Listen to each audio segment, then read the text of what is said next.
professora desse curso de antibióticos, e esse semestre também eu vou participar da tutoria do terceiro período.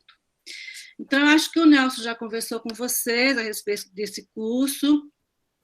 Ele dura o semestre todo, de forma que em todas as avaliações que vocês forem fazer, vai cair uma ou duas questões do curso de antibióticos, em todas elas. De uma maneira geral, você já falou com eles, Nelson, a respeito da duração, essas coisas? Sim, falei hoje com eles. Então, assim, de uma maneira geral, a aula dura em torno de 1 hora. Às vezes ela vai durar um pouco mais, às vezes ela vai durar um pouco menos, porque depende muito da classe de antibióticos. Essa de hoje é uma das que dura um pouco mais, porque não vou falar especificamente de nenhum antibiótico, mas a gente vai ter que rever alguns termos importantes que nós vamos usar durante todo o curso e que vocês precisam lembrar. Então, nós vamos rever hoje, e são muitos os termos. Então, ela vai durar um pouquinho mais. Vocês podem interromper a qualquer momento para perguntar, e podem interromper a qualquer momento também, se quiserem acrescentar alguma coisa. Muito bem. Então, essa aula de hoje, a gente vai começar falando sobre os termos. Então, por que a gente tem que estudar antibiótico? O antibiótico é uma dos fármacos que mais se modifica no mundo, se modifica com uma velocidade muito grande. Por que isso acontece? Porque surgem novas doenças e porque também surgem resistências bacterianas aos antibióticos que já existiam. Então, está sempre mudando e a gente precisa acompanhar essa mudança para que a gente possa otimizar o uso dessas medicações. É uma das classes de drogas mais importantes e prescritas na medicina. A gente precisa fazer o uso adequado delas para diminuir o surgimento de resistência bacteriana no cenário mundial. E não só por isso, né? A gente tem que fazer o uso adequado também para tratar o paciente de forma adequada. A gente precisa escolher o antibiótico adequado, escolher a dose adequada, escolher a via adequada. Então, a gente precisa saber antibiótico, porque quando vocês forem para a vida profissional de vocês vão usar demais antibióticos, todos vão usar.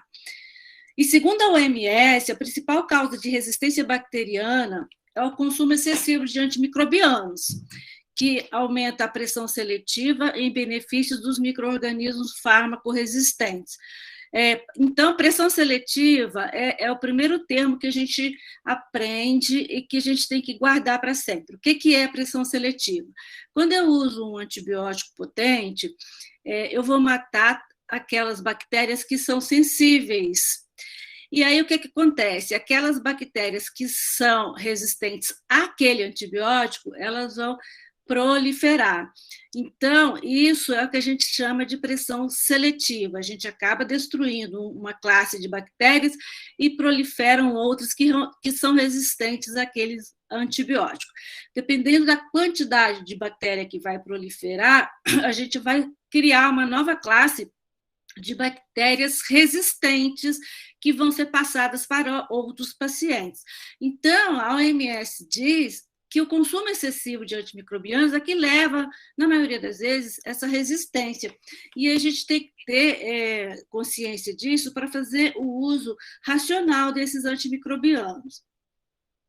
E a gente precisa de uma terapia bem-sucedida, e para isso precisamos otimizar não só a concentração do fármaco no local da infecção, como também a disponibilidade do fármaco em todo o organismo. Então, como é que a gente pode estudar o antibiótico? Na verdade, a gente pode estudar pelos antibióticos, citando cada uma das classes. A gente pode estudar pelo patógeno, pegar as bactérias diferentes e estudar quais os antibióticos que são adequados àquelas bactérias.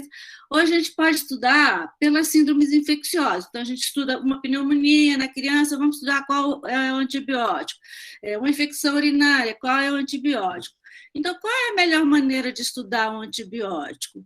A melhor maneira é associar todas essas opções, estudando tanto o antibiótico, quanto o patógeno, quanto as síndromes infecciosas e associando isso aos casos clínicos. Então, é isso que a gente tenta fazer nesse curso de antibiótico, embora ele seja muito restrito em virtude do tempo que a gente tem, mas eu procuro, então, falar das classes de antibióticos. Nossas aulas são divididas por classes de antibióticos, e nessas as aulas que a gente estuda as classes, eu vou introduzindo os patógenos e algumas síndromes infecciosas.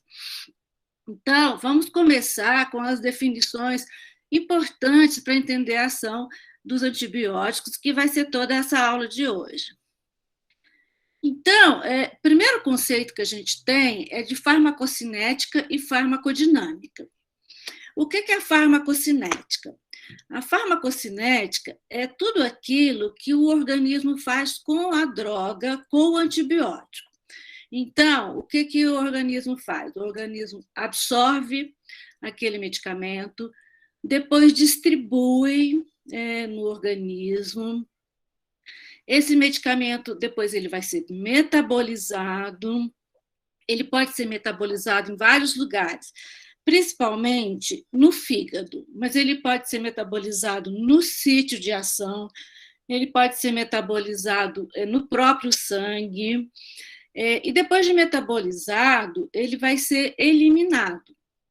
Alguns antibióticos, eles são eliminados sem metabolização, eles são eliminados na sua forma ativa, mas a maioria deles é metabolizada para facilitar a eliminação. A eliminação ela pode ser feita pelo próprio fígado, ela pode ser feita pelos rins. De uma maneira geral, ela é eliminada pelos rins, mas pode ser eliminada também através do tracto digestório. E o que é a farmacodinâmica? Farmacodinâmica é o que a droga vai fazer no organismo. Então, a farmacocinética é o que o organismo faz com a droga, e a farmacodinâmica é o que a droga vai fazer no organismo. Então, ela vai fazer, ela vai agir tanto na bactéria, como ela vai agir no organismo também, né? Então, veja, a farmacocinética, ela avalia a evolução da concentração do antimicrobiano no corpo ao tempo todo, logo após a administração. Então, aquela droga é administrada, ela é absorvida, ou então ela já é administrada em endovenosa, não precisa ser absorvida, que ela já está na circulação. E durante todo aquele tempo, até a eliminação, quem faz isso de acompanhar essa evolução da concentração é a farmacocinética. Então, o que ela faz? Ela descreve quantitativamente esse processo temporal de absorção, de distribuição, de metabolização e da excreção dos fármacos. E quando ela faz isso, ela determina uma curva de concentração-tempo. Essa curva ela é muito importante, que a gente vai perceber durante todo esse curso. Então, essa curva, ela é o seguinte, é essa curva que está aqui. Aqui nessa região, eu tenho a concentração, e aqui no X, eu tenho o tempo. Então, essa curva que é determinada pela farmacocinética é a concentração da droga no plasma pelo tempo. Então, vocês vejam aqui que ela começa a aumentar no plasma e até chegar no máximo dessa curva, onde eu tenho a concentração máxima, e aí ela começa a cair novamente e durante o tempo até ela ser totalmente eliminada. O que é importante nessa curva aqui? Eu tenho uma concentração máxima, vou mostrar a curva mais detalhada para vocês na frente, mas ela é extremamente importante para vocês saberem que essa área azul abaixo dessa curva é o parâmetro que melhor mostra a quantidade de droga que entrou no sangue. Então, para eu saber qual é a quantidade daquela droga que realmente está ali no sangue, eu calculo a área dessa curva. Eu não, né? Logicamente que os farmacêuticos é que têm as ferramentas apropriadas para calcular, mas ela representa a quantidade de droga que caiu no sangue. E aqui essa área ela é chamada de área sob a curva. Em inglês é area under the curve. Então, vocês vão ver esse termo. Sempre que vocês forem estudar farmaco, o A, o C, que é a área abaixo da curva, que é a droga que entrou na circulação. Ela serve não só para antibiótico, mas ela serve para outros medicamentos também. E aí, a gente tem... Quais são os parâmetros farmacocinéticos de maior relevância? Os de maior relevância são a meia-vida. O que é a meia-vida de uma droga? A meia-vida é o tempo que aquele medicamento leva para reduzir a sua concentração plasmática à metade. Então, meia-vida, muita gente confunde, achando que é o tempo que a medicação ficou no sangue ou o tempo que a medicação está no organismo. Não é. Meia-vida é o tempo em que a metade daquela medicação já saiu do sangue. Então, a concentração plasmática se reduziu à metade. Isso é meia-vida. Isso não tem nada a ver com concentração inibitória mínima, que é outra coisa, outro termo que a gente vai ver lá na frente, mas não tem a ver com a farmacocinética. Então, na farmacocinética, a gente tem a meia-vida, que é muito importante. Nós temos a concentração máxima da medicação, que nós vimos na outra curva anterior, e nós temos a área sobre a curva, que representa a quantidade efetiva da medicação que entrou no sangue. Mas também são importantes a ligação proteica. Por que a ligação proteica é importante? Porque as drogas, de uma maneira geral, as medicações, e assim como os antibióticos, eles circulam no sangue ligados geralmente a proteínas. E essa ligação à proteína ela é importante porque o que vai determinar a ação farmacológica do antibiótico é a fração livre. Então, quanto mais ela estiver ligada à proteína, menor é a fração livre, mas isso não é nem bom e nem é ruim. Isso, na verdade, faz com que aquela fração que está ligada à proteína, ela seja um reservatório, e aí a proteína vai liberando a droga à medida que ela for diminuindo no sítio de ação. A fração livre, que é aquela que não está ligada à proteína, ela sai logo do sangue e vai para os sítios de ação e não só no sítio da infecção. Ela acaba indo para todos os tecidos do organismo e, dependendo da capacidade dela penetrar naquele tecido, mesmo que ele não tenha infecção, ela vai parar lá. Então, o que acontece? Essa fração livre, que ela sai rapidamente do sangue, ela também é a responsável pela toxicidade, assim como a sua eficácia. E essa fração livre também é a fração que está disponível para depuração, ou seja, é aquela fração que vai ser eliminada. Então, quanto maior a fração ligada à proteína, menor o tempo maior o tempo que ela vai permanecer na circulação. E quanto maior a fração livre, mais rápido ela sai da circulação. Então, quanto maior a quantidade de droga livre, maior vai ser o volume de distribuição. O que é o volume de distribuição? É todo aquele volume corporal para onde a droga foi, para onde a droga se distribuiu, que é um outro conceito importante também em farmacocinética. O volume de distribuição, ele depende muito do tecido e depende também da característica do antibiótico, se ele é hidrossolúvel, se ele é lipossolúvel, do peso molecular. Então, o volume de distribuição ele não é igual em todos os tecidos. Às vezes eu tenho um antibiótico que vai penetrar muito bem, por exemplo, no rim, mas não vai penetrar no sistema nervoso central. Então, esse volume de distribuição ele não é uniforme, ele depende das características tanto do tecido quanto das características do próprio medicamento. E um outro termo importante é o clearance de antimicrobiano, né? Ou a depuração do antimicrobiano, ou seja, é a eliminação, é a velocidade com que aquele antibiótico ele é eliminado do organismo. Então, falando um pouquinho mais da ligação proteica, porque a ligação proteica ela é extremamente importante em relação à ação dos antibióticos, o antibiótico ele geralmente se liga à albumina, que é a proteína que mais carreia o antibiótico, mas também nós temos a alfa-1 glicoproteína ácida e temos as alfa-globulinas. Basicamente, são essas três proteínas que se ligam aos antibióticos para que ele possa circular no sangue.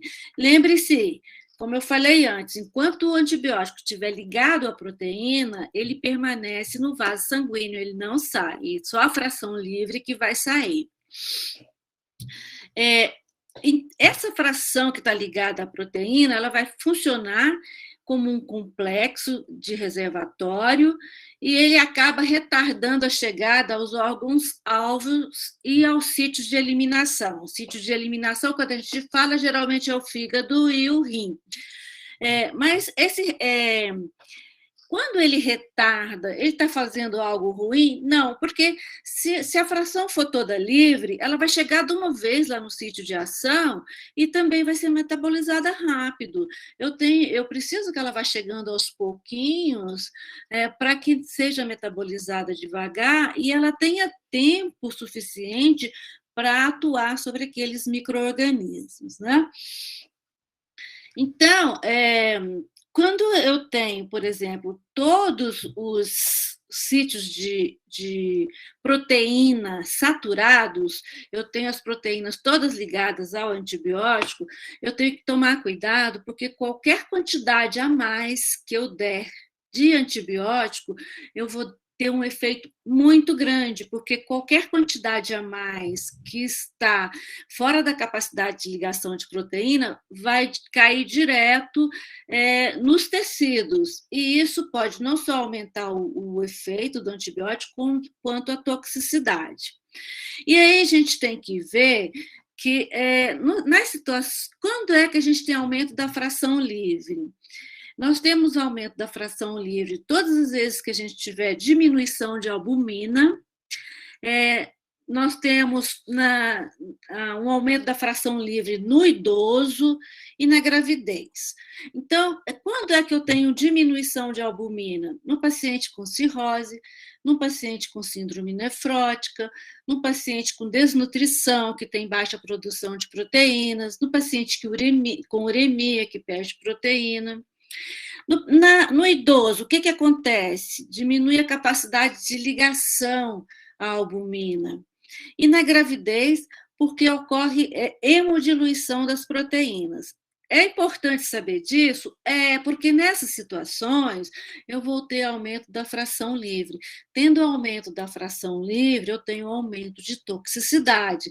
Então, por exemplo, num paciente desnutrido, num paciente com idoso, numa gestante, eu tenho que tomar cuidado, porque às vezes eu tenho que reduzir a dose, porque esse paciente ele vai ter um aumento da fração livre e ela sai e vai direto para os tecidos muito rapidamente. Outro termo que a gente precisa saber é o metabolismo de primeira passagem. Eu não sei se vocês já viram falar isso, mas vocês vão ver isso durante todo o curso de vocês e quando saírem do curso, quando se tornarem profissionais. O que é o metabolismo de primeira passagem? O metabolismo de primeira passagem ocorre quando o antibiótico ele é fornecido por via oral. Então, vejam, ele vai ser absorvido no trato digestório, às vezes ele pode ser absorvido um pouco no estômago, geralmente a área de absorção do antibiótico é no duodeno, mas ele pode ser absorvido em outras porções do intestino delgado também. E aí, o que acontece? Ele cai na circulação mesentérica, e caindo ali, ele vai para o sistema porta-hepático. Do sistema porto-hepático, ele acaba indo já direto para o fígado. Então, antes de cair na circulação sistêmica e começar a agir como antibiótico, ele vai sofrer uma biotransformação antes de alcançar a via sistêmica. Então, aquele antibiótico ele vai alcançar menor concentração plasmática. Isso é o metabolismo de primeira passagem.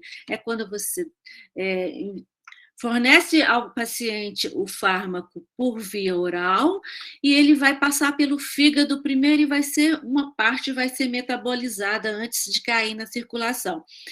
Por isso é que nos pacientes com quadros infecciosos graves, a gente precisa fazer o antibiótico endovenoso, porque endovenoso ele vai cair todo na circulação sem ser metabolizado antes. Então, quando a gente está fornecendo uma medicação antibiótica por via oral, nós temos que ficar atento a esse processo do metabolismo de primeira passagem. É igual para todos os antibióticos? Não.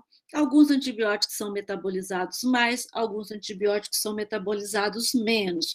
Eu estou falando aqui de antibióticos porque a gente está falando de antibiótico, mas isso ocorre para qualquer medicação que é feita via oral. Professora, eu tive uma certa dificuldade em entender esse metabolismo de primeira passagem. A senhora pode falar de novo? Uhum. O metabolismo de primeira passagem, ele é um termo muito usado, vocês gravem, porque vocês vão ver isso lá na frente, nas outras disciplinas, mas ninguém vai falar para vocês o que é isso. O que é o metabolismo de primeira passagem? É quando o fármaco, não só antibiótico, ele é dado por via oral. Então, ele vai ser absorvido no trato digestório, pode ser no estômago, geralmente no duodeno ou no restante do intestino delgado. Aí ele cai naquela circulação trato digestório, ele vai cair na circulação mesentérica e vai para o sistema porta-hepático. Porta-hepático, sistema venoso porta-hepático, né? E daí ele vai direto para o fígado. Mas o que o fígado, que tipo de órgão que o fígado é? Ele é o grande metabolizador de todas as substâncias que a gente ingere, não só fármacos, como nutricionais também, né? Então, ele metaboliza aquela medicação que você acabou de ingerir por via oral. Então, quando a gente faz uma medicação por via oral, ele cai no fígado e ele já é transformado, uma parte dela já é transformada. E essa parte que é transformada, ela pode não ter mais nenhuma atividade antibiótica, essa porção. Então, quando a gente faz a medicação oral, a gente não tem 100% de biodisponibilidade, porque uma parte já foi metabolizada. Então, a gente tem que levar isso em consideração quando a gente faz o antibiótico por via oral. E existem antibióticos que, quando a gente faz por via oral, ele é muito metabolizado no metabolismo de primeira passagem. Então, a gente precisa saber isso, se o antibiótico ele é muito metabolizado ou se ele é pouco metabolizado, porque é a partir daí que vai se definir a dose que eu tenho que dar para o paciente. Então, esse metabolismo de primeira passagem é isso, ele passa primeiro pelo fígado, quando ele é dado por via oral, e aí ele é um pouquinho metabolizado, ele não vai chegar a 100% na circulação sistêmica, entendeu? Entendi, professora, ficou bem claro agora. Ok. O que é concentração? Professora, só um instante. Esse metabolismo de primeira passagem, ele não iniciaria primeiro no estômago? Você já não vai perdendo a eficácia do da eficácia, assim, né? A porcentagem de eficácia do medicamento, porque ele passa pelo estômago primeiro e depois que ele vai ser metabolizado pelo fígado. Isso que eu não entendi direito. Mas quando a gente fala de metabolismo de primeira passagem, a gente fala de metabolismo hepático. É claro que quando passa pelo estômago, pelo trato digestório, eu posso ter alteração do fármaco e ele ser menos absorvido. Mas aí isso eu não chamo de metabolismo de primeira passagem.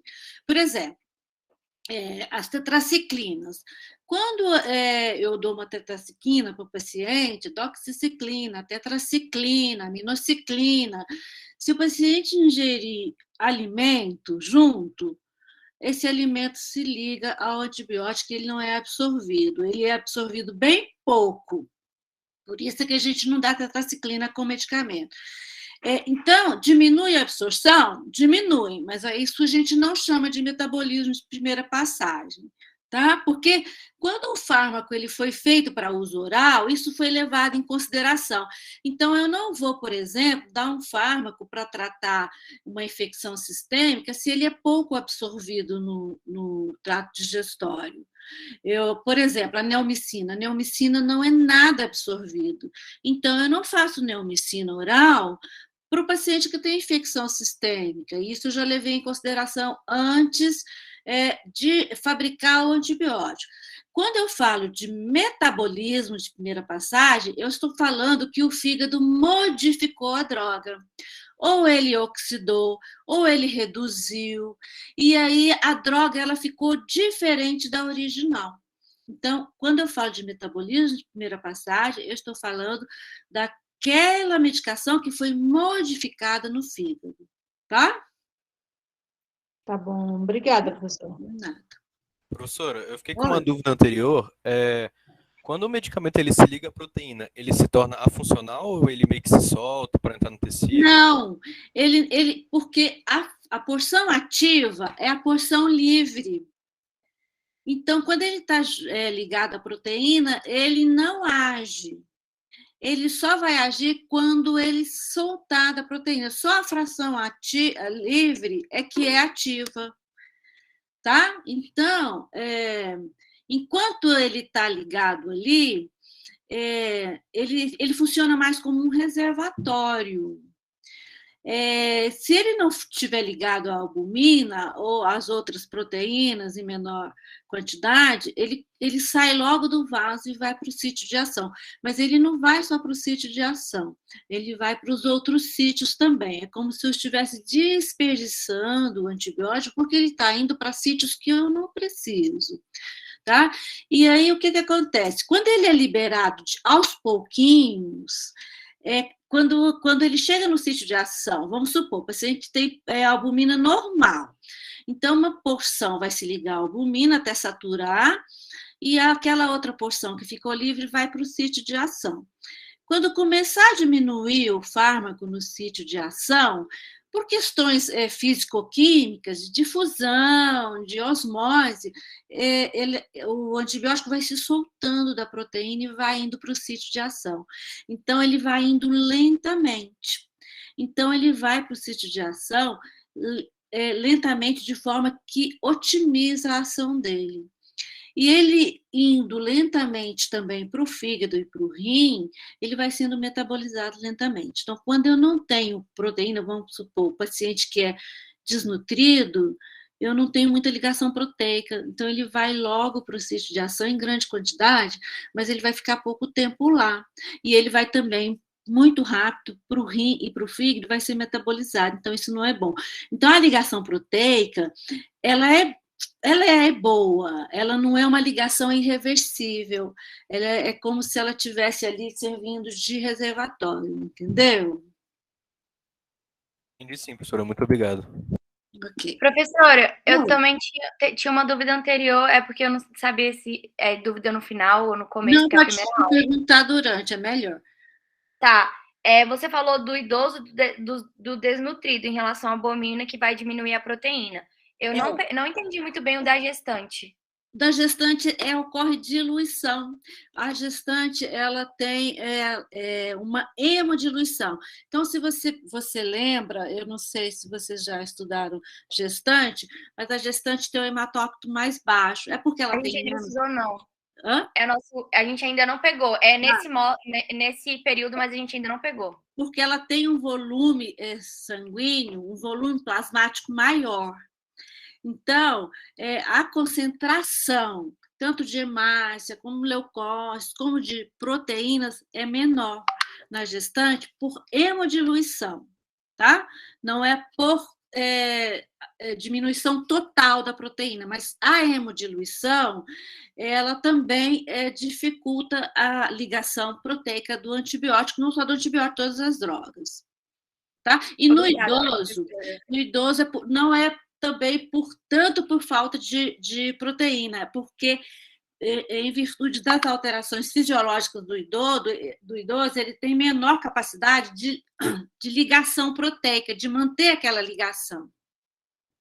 Tá bom? Muito obrigada, professora. Nada. Então, em relação à concentração inibitória mínima, o que é concentração inibitória mínima? É a concentração mais baixa de um antibiótico que inibe completamente a multiplicação de um micro-organismo in vitro. Então, como é que faz isso no laboratório? Ele pega uma quantidade de bactérias e coloca no meio de cultura. E aí vai diluindo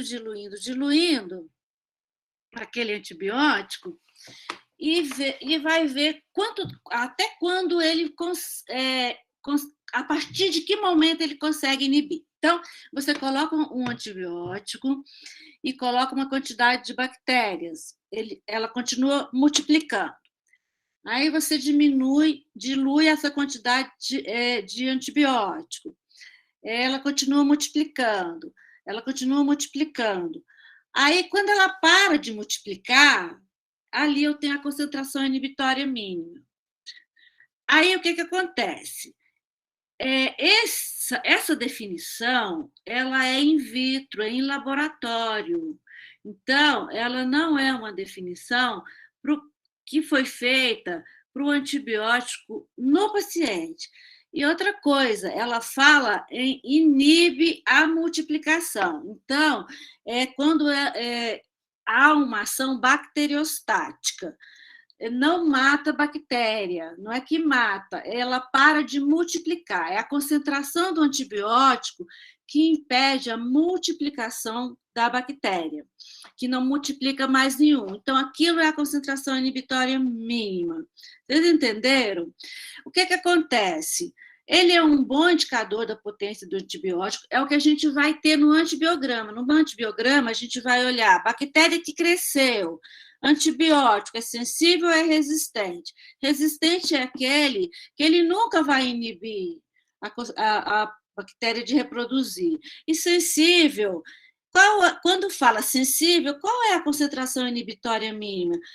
Ele inibiu na concentração de 2 microlitros por ml. Então, aquela é a concentração inibitória mínima que a gente vê no antibiograma. O que é, então, a concentração inibitória mínima? É a concentração do antibiótico, a mais baixa, que vai inibir completamente a multiplicação do micro-organismo no laboratório.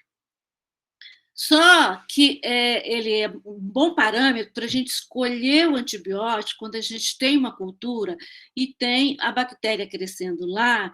Eu vou ver se a bactéria é sensível ou ela é resistente àquele antibiótico. Eu vou escolher, então, aquele antibiótico. Mas ela não é 100% boa, porque ela não mimetiza as condições fisiológicas, porque ela é uma medida de laboratório. Ela não leva em conta a absorção, a quantidade que foi absorvida, ela não leva em conta a quantidade que está ligada à proteína, ela não leva em conta a quantidade de fração livre, ela não leva em conta a distribuição, o volume de distribuição, e nem leva em conta a eliminação. Isso é o conceito de concentração inibitória mínima, vocês vão precisar desse conceito quando forem avaliar os antibiogramas. Então, eu queria falar da concentração inibitória, mas está no slide mais na frente. Vocês concordam comigo que quanto maior a concentração do antibiótico, quanto maior a concentração inibitória mínima, pior é o antibiótico? Dá para entender isso? Tem que ficar bem claro. Ou seja, quando eu tenho uma concentração inibitória mínima grande, por exemplo, 2 a 4 é uma concentração grande, significa que eu preciso muito antibiótico para inibir aquele micro-organismo. Quando eu tenho uma concentração inibitória mínima, por exemplo, de 0,1, 0,2, aquele é o melhor antibiótico, porque eu preciso de menos antibiótico para inibir aquele organismo. Então, isso tem que ficar bem na cabeça de vocês, porque vocês vão quando vocês pegarem um antibiótico lá, vocês vão ver valores 2, 4, 6, 8. Quanto maior a concentração que eu preciso de antibiótico, pior é o antibiótico para eu escolher. Então, eu vou escolher para tratar o paciente aquele que tem valores menores de concentração inibitória mínima, tá? Um outro conceito que a gente tem é de biodisponibilidade. O que é biodisponibilidade? É a fração da droga e a velocidade com que aquela droga chegou inalterada na circulação sistêmica. Então, o fármaco ele é absorvido, ele pode ser absorvido por via oral, ou por via subcutânea, ou intramuscular, e aí vai chegar aquela parte toda não vai chegar no sangue, porque ela vai ser metabolizada no caminho. Então, aquela quantidade que chega inalterada à circulação sistêmica é o que eu chamo de biodisponibilidade, é a quantidade que chega no plasma. Então, ele depende da via, assim, do local de absorção, depende da via de administração, depende da quantidade de fármaco que eu dei para o paciente e depende muito também de outros fatores, por exemplo, fatores que alteram a absorção. Alguns alimentos alteram a absorção de uma droga. Então, aqueles alimentos que diminuem a absorção, eles diminuem a biodisponibilidade daquela droga no sangue. Outra, a interação entre drogas. Existem medicamentos que estimulam o fígado, então faz com que aquele outro medicamento seja metabolizado mais rápido. Então, a quantidade que vai chegar no sangue é menor. Então, aqueles medicamentos que estimulam o sistema enzimático hepático diminuem a biodisponibilidade de algumas medicações. E depende também de fatores do indivíduo. Então, depende da idade, o idoso ele costuma ter alteração de biodisponibilidade das drogas, às vezes aumentando, às vezes diminuindo, sexo, a raça, e depende também da função renal ou hepática, porque se eu tiver, por exemplo, um medicamento que é metabolizado no fígado, um medicamento que é eliminado pelo rim, se eu tiver alteração da função hepática ou renal, respectivamente, esse medicamento ele vai permanecer em maior quantidade no sangue, então eu tenho maior biodisponibilidade. Então, a biodisponibilidade, ela não está relacionada a algo bom nem ruim, pode ser bom ou pode ser ruim. E vocês concordam comigo que quando eu faço uma administração venosa da droga, eu tenho 100% de biodisponibilidade? Significa que toda a droga que eu dei está no plasma, porque eu já fiz endovenosa, então 100% de biodisponibilidade. É a única situação que eu tenho 100% de biodisponibilidade é quando eu faço a droga endovenosa. Quando eu faço oral, quando eu faço intramuscular, quando eu faço subcutâneo ou intradérmico, até ela chegar à circulação sanguínea, ela vai sofrendo interferência de todos esses fatores e a biodisponibilidade vai caindo. tá? Então, esse é o conceito de biodisponibilidade. A gente precisa saber isso, porque lá na frente, quando a gente for falar dos antibióticos específicos, nós vamos falar de biodisponibilidade, vocês precisam entender. O que vai fazer diminuir a biodisponibilidade? Nós já vimos, no metabolismo hepático de primeira passagem, vai diminuir a biodisponibilidade, porque o metabolismo hepático vai fazer a droga chegar em menor concentração na corrente sanguínea, não é? O que mais? Drogas que induzem o metabolismo hepático, eu já falei, existem medicamentos que estimulam o sistema enzimático hepático, vai diminuir a biodisponibilidade. A solubilidade do fármaco também. Existem fármacos que são hidrossolúveis, outros são lipossolúveis. Dependendo da solubilidade, eu vou ter uma maior ou menor biodisponibilidade. Depende da vascularização no local da absorção também. Porque quando eu tenho um aumento da vascularização, eu acabo tendo um aumento da absorção, por causa da circulação no local. Por outro lado, se eu tiver, por exemplo, uma droga que é administrada por via oral, que é absorvida no duodeno, se eu tiver uma situação em que eu tenho, por exemplo, um edema da mucosa, eu vou diminuir a absorção, então eu vou diminuir a biodisponibilidade. Por isso que quando a gente está fazendo um antibiótico para o indivíduo, não basta nós irmos lá no livro e calcular a dose, nós temos que saber a situação do paciente. O aumento da motilidade gastrointestinal também diminui a biodisponibilidade, porque aumenta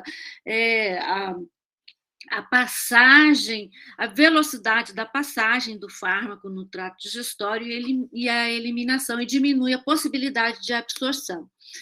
E a presença de alimento no estômago também pode diminuir a absorção oral de alguns medicamentos, por exemplo, as tetraciclinas. Então, várias situações eu tenho de diminuição da biodisponibilidade. Depende do medicamento e depende também da situação clínica do paciente. O que é volume de distribuição? Eu falei ainda há pouco, mas a gente não definiu. O que é o volume de distribuição? É o poder de penetração tecidual da droga. Então, quando a medicação cai na corrente sanguínea, ela vai ser distribuída. Me interessa o volume de distribuição dela no sítio da infecção. Então, eu preciso dar uma dose adequada para aquele paciente, para que ela chegue no sítio da infecção em concentração adequada. Então, por exemplo, se eu tenho medicamentos que não atravessam a barreira hematoencefálica, mas penetram muito bem no osso. Então, eu falo o seguinte, essa droga ela tem um bom volume de distribuição no osso, mas ela tem um péssimo volume de distribuição no sistema nervoso central. Isso eu preciso saber? Preciso, porque a droga que tem um bom volume de distribuição no osso, eu vou escolher para tratar a osteomielite, mas eu não posso escolher essa droga para tratar a meningite. Para tratar a meningite, eu preciso que ela tenha um bom volume de distribuição no sistema nervoso central. Então, isso eu preciso saber para escolher qual antibiótico eu vou usar para determinada infecção. Então, o volume de distribuição, ele não é igual em todos os tecidos do organismo. E ele depende, o volume de distribuição, ele depende de muita coisa. Ele depende das propriedades físico-químicas do fármaco, por exemplo, peso molecular, e isso foi avaliado durante a sua fabricação, durante os estudos, para chegar àquele antibiótico lá na indústria farmacêutica, né? Mas depende também o volume de distribuição da ligação à proteína, que a gente já falou, e depende de lipo e hidrossolubilidade. Então, por exemplo... Oi. Licença. a gente está falando sobre o volume de distribuição, então quer dizer que não vai absorver muito bem em algumas partes, certo? Na verdade, não, a gente não fala de absorção, tá? Porque aqui a gente está falando daquela quantidade que estava na circulação sistêmica e saiu e foi para os tecidos. Então, eu dei um antibiótico, ele chegou na circulação sistêmica. Da circulação sistêmica, ele vai ser distribuído para o corpo. Então, aqui a gente não fala em absorção, a gente fala em distribuição. É para onde ele vai do então, ele não sangue para os muito bem. tecidos. Oi? Por exemplo, você estava falando sobre o osso. Então, ele não vai distribuir muito bem no osso. Ele pode ser distribuído muito bem em um outro órgão. Seria mais ou menos isso. É isso. Tá bom, obrigada. É isso, tá? Então, por exemplo, eu quero tratar uma infecção urinária. Eu vou escolher um antibiótico que tenha um volume de distribuição bom nas vias urinárias. Concorda?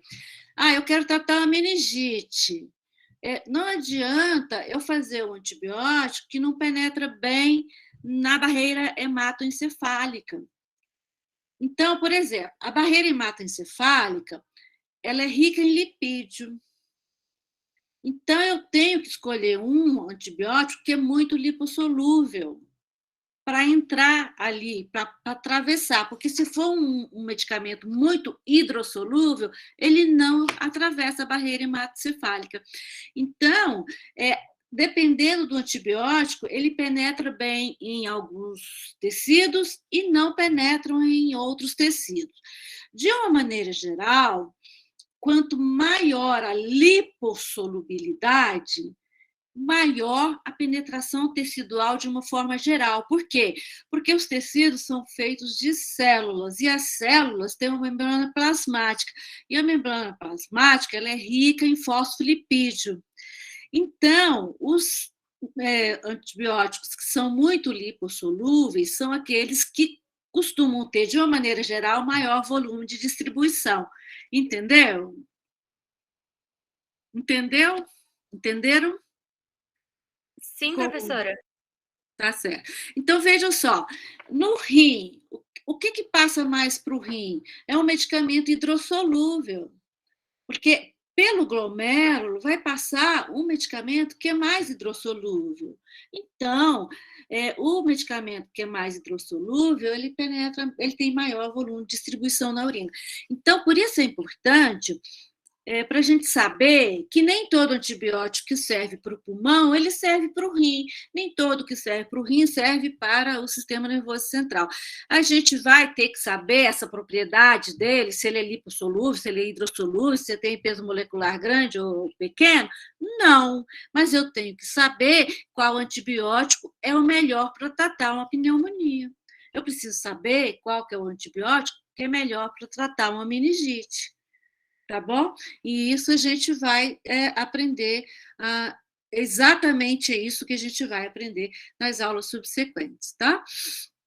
Então, só repetindo, né, que nós temos medicamentos hidrossolúveis e lipossolúveis, que são os hidrofílicos, ou são os lipofílicos. O que é fílico? Fílico vem do grego de filia, de filos, que se traduz como amor ou amizade. Fílico significa de gostar, né? Então, o hidrofílico, ele gosta de água, o lipofílico, ele gosta de lipídio. Então, aquele medicamento que é muito lipofílico, por exemplo, o cloranfenicol, que é muito lipofílico, ele atravessa a barreira hematoencefálica muito facilmente. Então, ele é um bom antibiótico para tratar a meningite.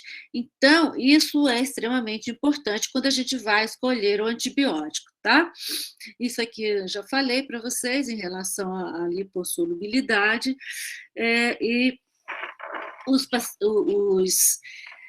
Os antibióticos que são muito hidrofílicos, o que acontece quando o tecido inflama? Quando o tecido inflama, vocês vão ver inflamação no quarto semestre, mas a gente tem geralmente uma vasodilatação e a gente tem também saída de líquido do vaso para o tecido. Então, quando eu tenho um tecido inflamado, aquele antibiótico hidrofílico ou hidrossolúvel que não penetrava naquele sítio de ação, ele pode passar a penetrar. Por isso é que a gente tem, muitas vezes, por exemplo, um antibiótico que não entra na barreira hematoencefálica, de jeito nenhum. Quando eu tenho meningite, que eu tenho inflamação, eu tenho vasodilatação, eu tenho maior saída de líquido, pode ser que aquele antibiótico, que em condições normais ele não penetrasse no sistema nervoso, mas em condições de inflamação ele aumenta a penetração. E isso a gente vai ver também no decorrer das aulas seguintes, que em algumas situações, um antibiótico que não penetraria bem em um tecido em condições normais, ele passa a penetrar melhor naquele tecido em condições de inflamação, tá? E aumenta seu volume de distribuição naquele tecido. Então, nós falamos de farmacocinética, vamos falar agora de farmacodinâmica. O que é a farmacodinâmica? É o que a droga vai fazer no organismo. Ela vai se ligar ao sítio de ação, qual é o mecanismo de ação dela ali, qual é o efeito decorrente daquela interação com o tecido, aquele efeito da droga no sítio de ação, ele pode ser um efeito desejável, por exemplo, ele pode inibir a multiplicação bacteriana, ou ele pode matar a bactéria, é um efeito desejável, mas ele pode ter um efeito indesejável também. Então, por exemplo, num bebê pequeno, se eu der uma droga que numa dose um pouco maior, ou às vezes até no prematuro eu dando uma dose normal, ele entra no tecido e vai agir contra a bactéria, mas às vezes ele tem um efeito deletério. Por exemplo, eu vou tratar uma meningite no prematuro, aí eu escolhi um antibiótico que é bom para tratar a meningite, mas ele tem um sistema metabólico muito pouco desenvolvido ainda. O fígado é pouco desenvolvido, as células metabolizam pouco. Então, ele pode ter uma convulsão com aquela medicação. Então, a farmacodinâmica, ela estuda isso também. Ela estuda não só o efeito da droga, que é o efeito desejável, mas o efeito indesejável também. Eu tenho medicamentos que são muito bons, por exemplo, a ciclosporina para tratar um certo doença, às vezes no rim, ela vai causar lesão renal e causar insuficiência renal. Então, a farmacodinâmica, ela estuda a interação do fármaco com o receptor e o efeito daquela interação, seja ela desejável ou indesejável. Então, isso tudo a gente vai ver também nas próximas aulas. Então, voltando àquela curva que eu mostrei para vocês lá atrás, era uma curva mais simples, e agora ela ficou mais complicada, porque lá atrás eu mostrei só a parte da farmacocinética, que era a concentração no tempo, né?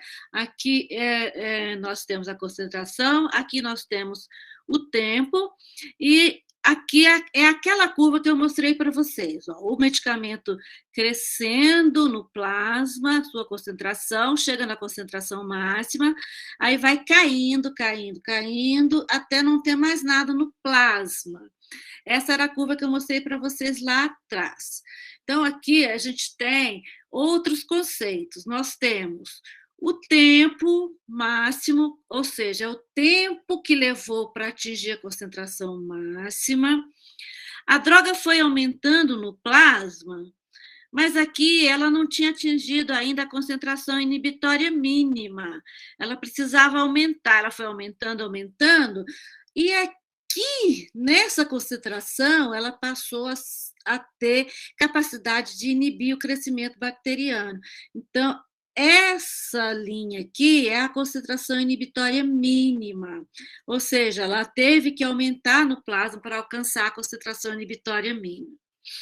Esse tempo aqui, ó, tempo maior que a concentração inibitória mínima, é esse tempo daqui até aqui, que é o tempo em que a droga ficou no sangue acima da concentração inibitória mínima, porque ela alcançou a concentração máxima, foi caindo, caindo, e aqui ela chegou ao limite inferior da concentração inibitória mínima. Então, aqui ela já não está mais inibido o crescimento bacteriano. Então, nós temos essa área aqui, que é a área sob a curva, que vai me dar a noção da quantidade de droga que chegou à circulação sanguínea. Então, nós temos esses conceitos aqui que são importantes para a farmacodinâmica, que é a concentração máxima dividido pela concentração inibitória mínima. Nós temos a área sob a curva dividido pela concentração inibitória mínima, e o tempo, que é esse aqui, que a droga ficou acima da concentração inibitória mínima. Quanto tempo ela ficou? A gente vai ver isso mais na frente. Então, esses são conceitos da farmacodinâmica que são importantes. Vocês vão precisar decorar isso aqui? Não, é só para vocês entenderem como é que a gente vai lidar com os antibióticos daqui para frente, tá? Saber que que a droga precisa atingir a concentração inibitória mínima, saber que ela precisa ficar um tempo ali no sangue acima da concentração inibitória mínima. Então, existem drogas que eu dou uma vez por dia. A azitromicina, por exemplo. O paciente toma uma vez por dia, não é? Vocês já tomaram a azitromicina. Por quê? Porque a azitromicina ela consegue ficar acima da concentração inibitória mínima 24 horas. Por isso eu posso dar uma vez por dia. Mas a cefalexina eu posso dar uma vez por dia? Não, a cefalexina é de 6 em 6 horas, porque ela cai mais rápido. E ela caindo mais rápido, ela atinge esse ponto aqui, que ela começa a cair abaixo da concentração inibitória mínima. Aí eu tenho que dar outra dose. Então, é importante para saber quantas doses eu vou dar daquele medicamento, quanto tempo ele pode ficar sem o medicamento. E, por isso, eu preciso entender essa curva, tá? E o que é a eliminação? A gente fala de eliminação da droga, de clearance da droga, depuração da droga. Então, como eu tinha falado para vocês, os medicamentos hidrofílicos, que são aqueles que que gostam da água, que são mais solúveis na água, eles costumam ter eliminação renal, porque eles passam mais fácil pelo glomérulo. E os lipofílicos, que são aqueles que gostam mais de lipídio, o fígado é um órgão bastante lipídico, os lipofílicos, eles têm uma eliminação predominantemente hepática. Então, vocês vão ver isso, que às vezes o medicamento ele é metabolizado pelo fígado e eliminado pelo fígado. Outro é eliminado pelo rim. Na insuficiência renal, então, eu vou ter um aumento sérico daquele antibiótico que é eliminado pelo rim. Na insuficiência hepática, eu vou ter um aumento sérico daquele que é eliminado pelo fígado. Existem antibióticos, por exemplo, a ceftriaxona, que ela tem eliminação dupla, ela tem eliminação renal e hepática. Isso é bom? Isso é ótimo, porque se eu tiver insuficiência renal, ela vai ser eliminada pelo fígado. Se eu tiver insuficiência hepática, ela vai ser eliminada pelo rim. Então, é um antibiótico que eu não preciso ajustar a dose, na maioria das vezes, se eu tiver insuficiência renal ou hepática. Tá? Então, isso é importante? Isso é extremamente importante. O que é importante também? Quando eu faço hemodiálise no paciente, o que é a hemodiálise? O sangue vai ser filtrado não pelo rim, o sangue vai ser filtrado por um filtro na máquina de hemodiálise. Algumas drogas, elas passam por aquele filtro e são eliminadas. outras não passam. Isso é importante saber, muito importante, porque se o paciente para quem eu vou passar o antibiótico está sob hemodiálise, eu preciso saber se ela passa pelo filtro, porque se ela passa pelo filtro, eu vou ter que dar uma dose logo depois da hemodiálise. Se ela não passa pelo filtro, como, por exemplo, as quinolonas, eu não preciso complementar depois da hemodiálise. Isso, quem vai fazer UTI precisa saber sempre, de cabeça, tá? E como eu falei, as drogas têm eliminação mista pelo rim e pelo fígado, não precisa de ajuste posológico se eu tiver insuficiência só de um. Se eu tiver insuficiência renal e hepática, aí sim eu preciso fazer ajuste de droga, tá? Então, quando a gente fala de eliminação, a gente está falando de ajuste de droga, o que a gente precisa fazer para ajustar as drogas. O paciente que tem insuficiência renal, eu tenho que ajustar a droga daquela droga que é eliminada pelo rim. Professora, a senhora falou que se a medicação passa pelo filtro, eu preciso repor ela depois. É isso ou é ao contrário? Isso, porque quando ela passa pelo filtro, ela foi filtrada, igual no rim. A partir dali, ela virou urina. Ah, tá. Eu tinha entendido Então, como se ela passasse pelo filtro e voltasse para a circulação de novo. Isso, se ela passa pelo filtro, ela vai ser eliminada, ela vai ser jogada fora. Ah, tá. Entendi. Igualzinha aquela que passa para a urina, tá bom? Tá. Isso eu preciso saber, porque a gente precisa ajustar, tá? Então, as condições fisiopatológicas dos pacientes graves alteram os parâmetros farmacocinéticos e podem comprometer o desfecho clínico. O que significa isso? Significa que a gente tem que saber o que está acontecendo com aquele paciente. Então, veja só. Vamos supor que eu estou com um paciente em choque séptico, a pressão dele está baixa, eu não estou conseguindo levar sangue para os tecidos, porque ele está em choque séptico. Adianta eu ficar dando aquela quantidade pequena de antibiótico? Não, porque o sangue não está levando para o tecido que eu quero. Então, é o paciente que está em choque, o paciente que tem pouca albumina, o paciente que tem alteração da função hepática e renal, esse paciente eu tenho que pensar diferente para ele em termos de farmacocinéticos e farmacodinâmicos daquelas drogas. Por isso eu tenho que tentar melhorar as condições clínicas dos pacientes para que eu tenha um bom efeito do antibiótico. Então, tudo modifica num paciente grave. A ligação proteica modifica, a eliminação da droga modifica, o volume de distribuição da droga modifica.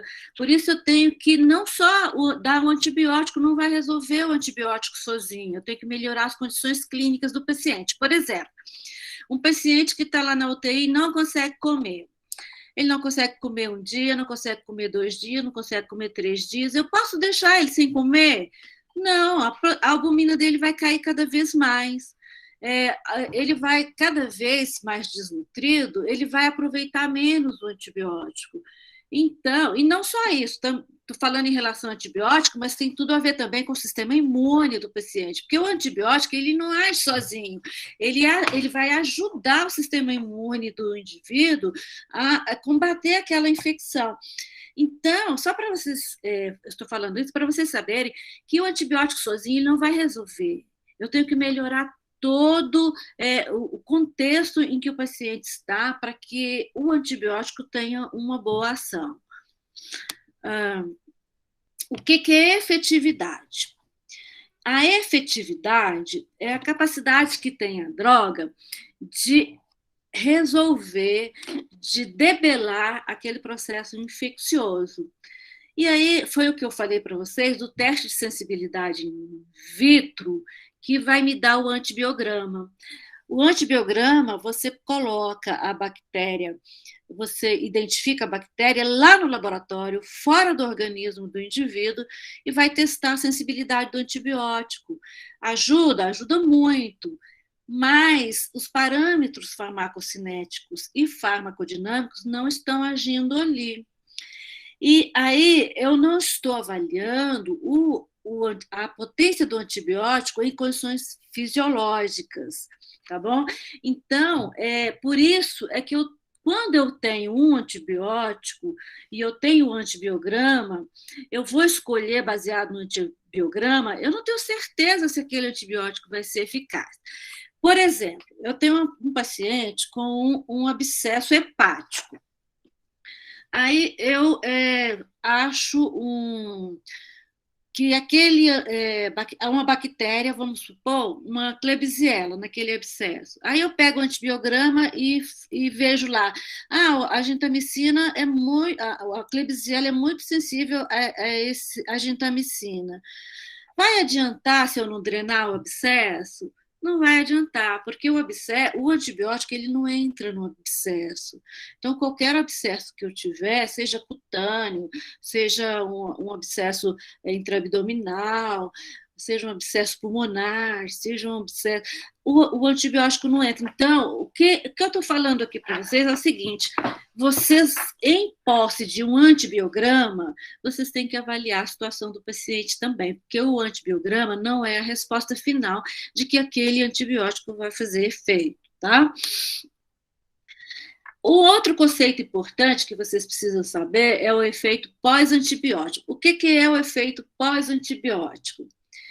É a capacidade que o antibiótico tem de suprimir o crescimento microbiano, mesmo quando ele cai abaixo da concentração inibitória mínima. Alguns antibióticos têm efeito pós-antibiótico, outros não. Os aminoglicosídeos, por exemplo, a gentamicina, a amicacina, eles têm um efeito pós-antibiótico potente. Então, mesmo que ele caia abaixo da concentração inibitória mínima, a bactéria que ficou, ela leva um tempo para se recuperar. Então, ela não começa a se multiplicar logo depois, porque aquele antibiótico, ele deixou um efeito pós-antibiótico, que faz com que a bactéria leve mais tempo para se recuperar. Então, isso é efeito pós-antibiótico. Isso é bom? Isso é muito bom, porque o antibiótico que tem efeito pós-antibiótico, ele tem um efeito ainda de suprimir o crescimento bacteriano, mesmo quando ele cai abaixo da concentração inibitória mínima, eu posso fazer aquele antibiótico com um intervalo maior. Se ele não tiver efeito pós-antibiótico, assim que cai da concentração inibitória mínima, eu já tenho que ter dado a outra dose. Então, por exemplo, a amicacina, que tem um potente efeito pós-antibiótico, eu posso, mesmo que ele fique, vamos supor, 8 horas acima da concentração inibitória mínima, eu posso fazer a amicacina uma vez ao dia só, porque ela vai ter um efeito pós-antibiótico potente. Então, esse é um conceito importante saber? É um conceito importante saber para eu saber o intervalo que eu posso dar o antibiótico. Professora, esses antibióticos seriam mais lipofílicos? Não. Aí, o efeito pós-antibiótico, ele não tem muito a ver com a hidrossolubilidade nem lipossolubilidade, não. Tem a ver com a característica do antibiótico na bactéria. Não no tecido, não a capacidade de penetrar no tecido, mas a ação na bactéria. Tá? Então, é como se ele desse uma paulada na bactéria e saísse dali. Ele caiu a concentração, mas a bactéria está lá. Ela vai demorar a se recuperar para começar a se reproduzir depois. É um efeito específico do antibiótico na bactéria. Depende da fórmula molecular da bactéria. Tá? Não, da bactéria, não, do antibiótico. Tá bom? Tá bom, obrigada. O que é dose de ataque, gente? A dose de ataque é outro conceito extremamente importante. É a dose que eu tenho que administrar no início do tratamento para que ela atinja rapidamente a concentração efetiva, a concentração que eu quero. Então, vamos supor que eu dê um antibiótico, por exemplo, uma doxiciclina, que é uma tetraciclina. Aquela doxiciclina que eu dei oral, ela vai levar um tempão às vezes até 12 horas, para atingir uma concentração sanguínea eficaz. Então, eu não posso dar aquela dose, eu tenho que dar uma dose dobrada. Então, essa é chamada dose de ataque. Então, quando eu for fazer doxiciclina para o paciente, eu dou 2 comprimidos de uma vez. Se vocês virem a caixinha da doxiciclina, vem 15 comprimidos. Vem número ímpar, justamente porque a primeira dose tem que ser dobrada, para que ela chegue mais rápido na concentração alvo, a concentração que eu quero, a concentração efetiva.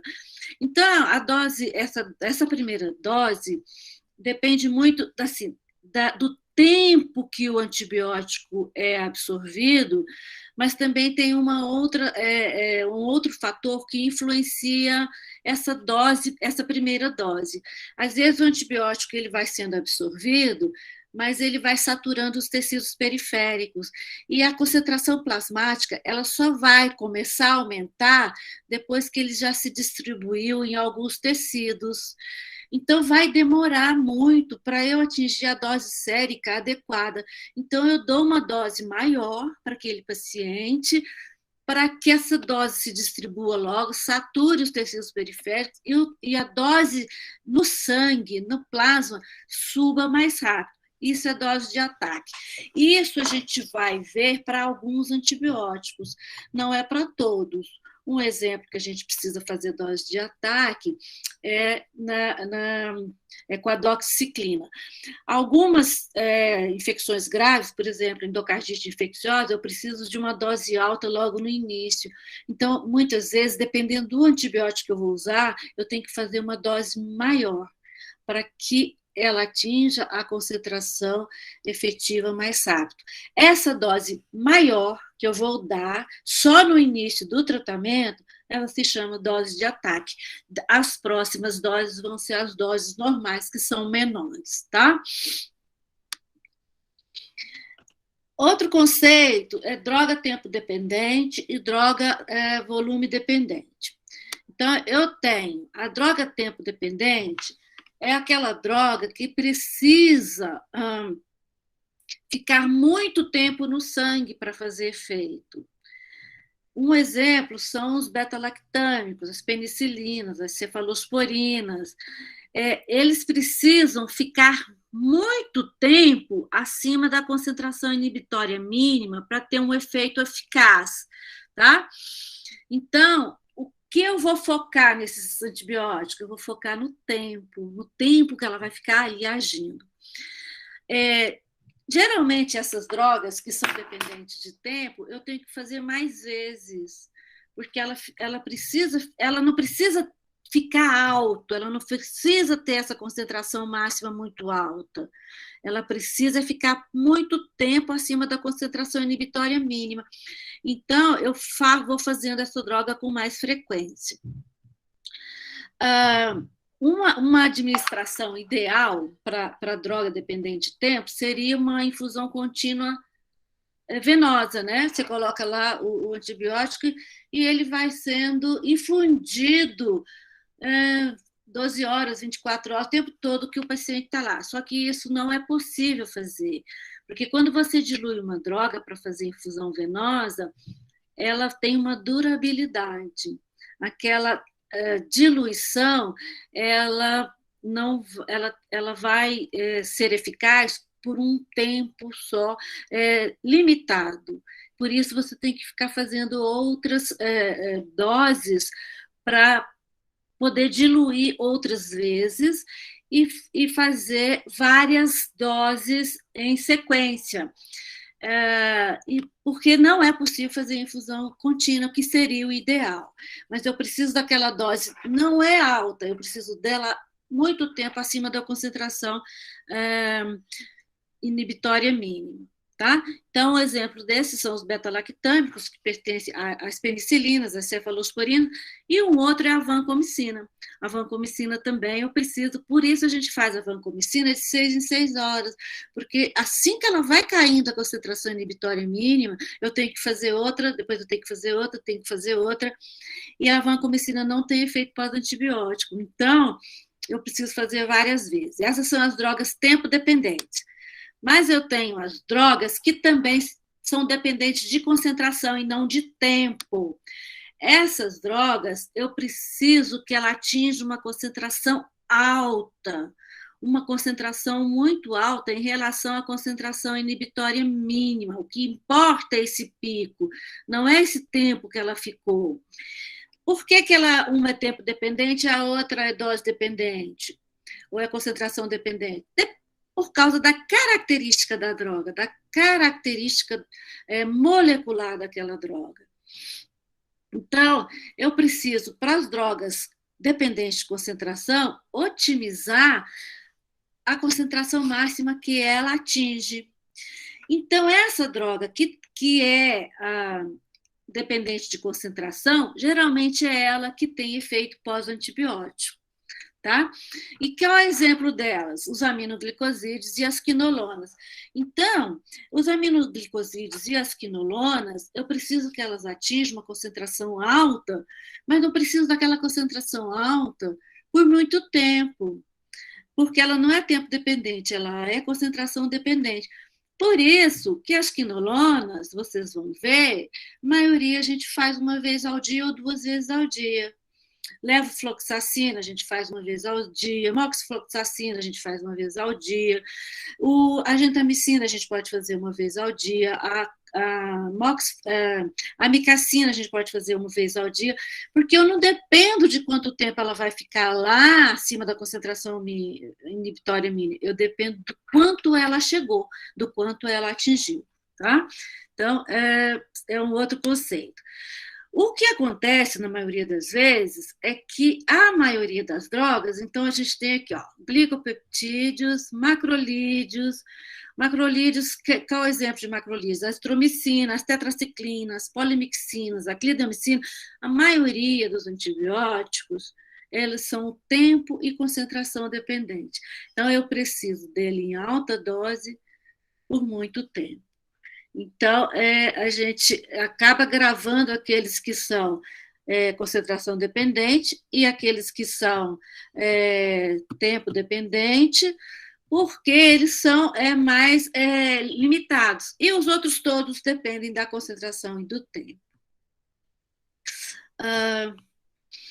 Outro conceito, atividade bacteriostática, atividade bactericida. Isso aí vocês sabem, todos vocês sabem, e eu vou só relembrar, porque a gente vai ter que saber isso durante todo o curso. E nós vamos repetir, esse é bacteriostático, esse é bactericida. O que é bacteriostático? O antibiótico bacteriostático, ele não mata a bactéria, ele apenas inibe a multiplicação.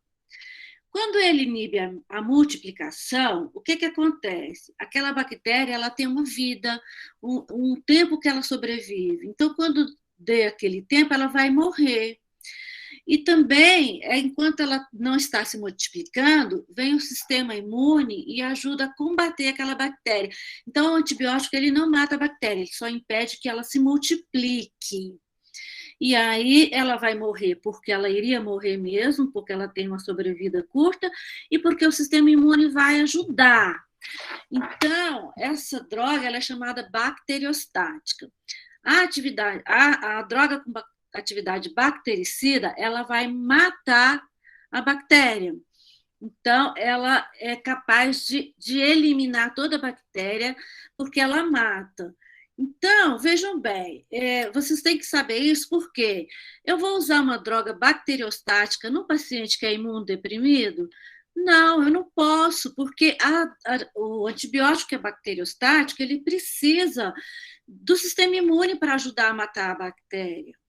E eu vou usar uma droga bacteriostática numa infecção grave, como endocardite, meningite, osteomielite.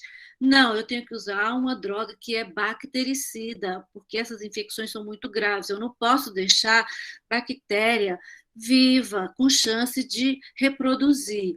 Então, é importante saber qual antibiótico é bactericida e qual o antibiótico é bacteriostático, e isso vocês vão chegar no curso tendo que saber qual que é bactericida, qual é bacteriostático, porque dependendo da infecção, você vai ter que tratar com um ou com outro. E os mecanismos de ação dos antibióticos? Nós vamos falar de um por um, então vou passar bem correndo aqui, porque toda classe de antibiótico nós vamos estudar mecanismos de ação.